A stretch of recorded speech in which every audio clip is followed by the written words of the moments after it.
তো আল্লাহ নবীর পুরা জিন্দিগিটা বরকত। কি বরকত পাইছে! সামান্য রুটি প্রায় ৮০ জন ব্যক্তি খাবারগুলো খেয়েছে তৃপ্তি সহকারে, এরপরও কমে নেই।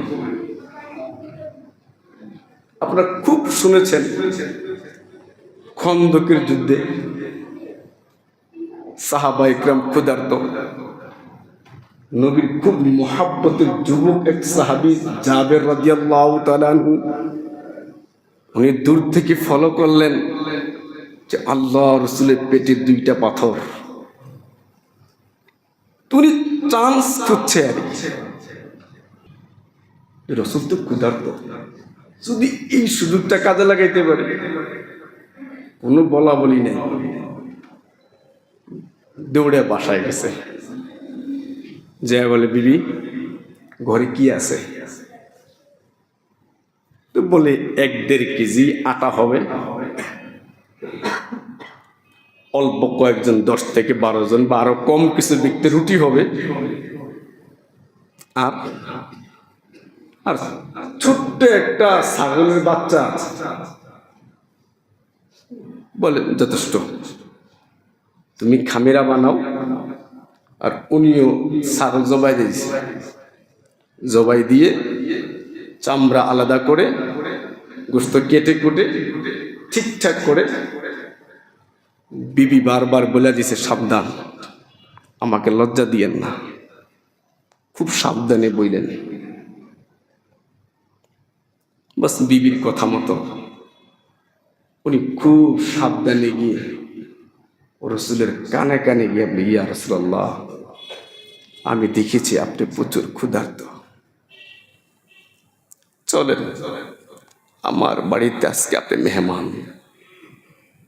আমার বাসায় না অল্প কিছুর আটা আছে, একটা ছাগলের বাচ্চা আছে, আমি এটা জবাই করে রেখে আসছি, আপনি চলেন।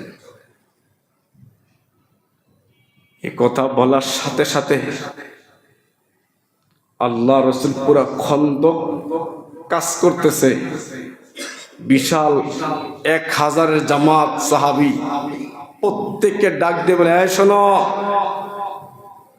তোমাদের আজকে জাবেরের বাড়িতে দাওয়াত। উনি কানে কানে বলছিলেন, রসুল সবাই শোনা দাওয়াত দিয়ে দিছে। কাফলা রওনা হয়ে গেছে, জাবেরের তো হুঁশ নাই, এখন কি হবে?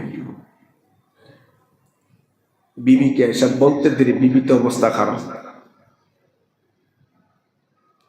আল্লাহ রসুল ঘরের ভিতরে আসলেন, এসে বলে, কি রেডি করছো? যে খামিরা। আল্লাহ রসুলের পবিত্র থুতু মোবারক বের করলেন, খামিরার মধ্যে মিশাইয়া দিলেন, আর বললেন, যে রুটি বানাইতে পারে তাকে রুটি বানাইতে বলো, গোশত রান্না বসাইবা না। আল্লাহ রসুল রান্না করে গেলেন, গোশত পাক চড়াইছে, আল্লাহ রসুলের থুতু মোবারক রান্না হচ্ছে, গোশত ঢেলে দিলেন,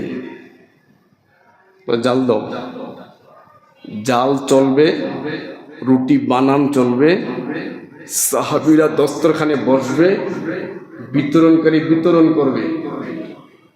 কথা খেয়াল করবেন, রুটি বানানেওয়ালা বানাচ্ছে, যেই খামেরে দিয়ে রুটি হবে 10 থেকে 12 জনের, সেখানে প্রায় 1000 সাহাবী, ছোট্ট একটা ছাগলের বকরির গোশত প্রত্যেকে তৃপ্তি সহকারে এক মজমায় বসে প্রত্যেকে খাবার খেলেন।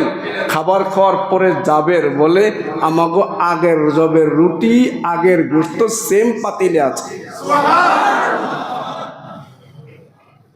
সেই বরকতের নবী, সেই বরকতের নবী আমাদের। যে তার লালায় এত বরকত,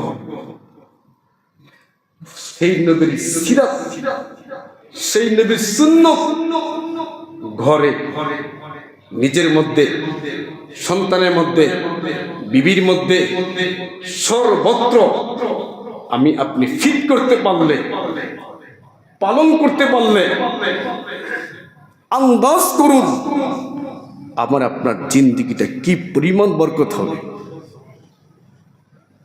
আমরা কেন বরকত পাচ্ছি না? আমরা এখন বরকত খুঁজি অন্য জায়গায়, যেখান থেকে অশান্তি সাপ্লাই হয়, যেখান থেকে দুর্নীতি সাপ্লাই হয়, যেখান থেকে জাতিকে ঠকানোর পদ্ধতি সাপ্লাই হয়, সেখান থেকে আমি আপনি লাভবান হওয়ার পদ্ধতি খুঁজি।